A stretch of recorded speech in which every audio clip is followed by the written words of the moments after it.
Exclusive then, and shares tendered by NSEs, that's the National Stock Exchange's holders recently, for the exchange's IPO are exceeding the potential size of offer for sale in the planned equity sales. Sources inform ET Now. In fact, the deadline for holders to tender shares passed on April 27th. Anurag Joshi is here with more details on this.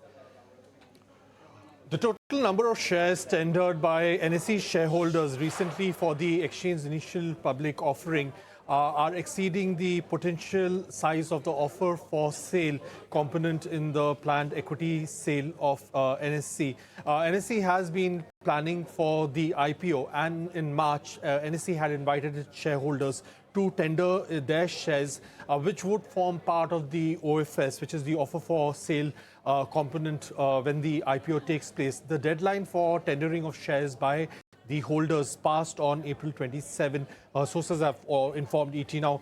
Now, NSE has more than 2 lakh shareholders. The number of shareholders in NSE over the past 2 years, they have surged as more people have bought NSE shares in the unlisted markets. Now, in the letter to the shareholders, NSE had said that if the shares tendered by the shareholders exceeds the size of the OFS, the allocation of such shares in the IPO, that will happen on a pro rata basis.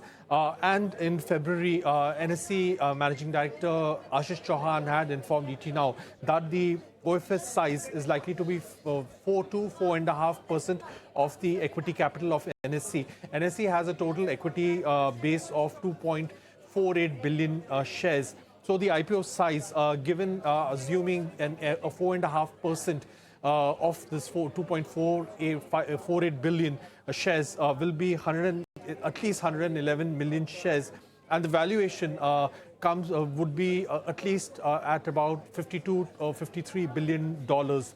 NSE currently is waiting for SEBI's approval on the co-location case settlement.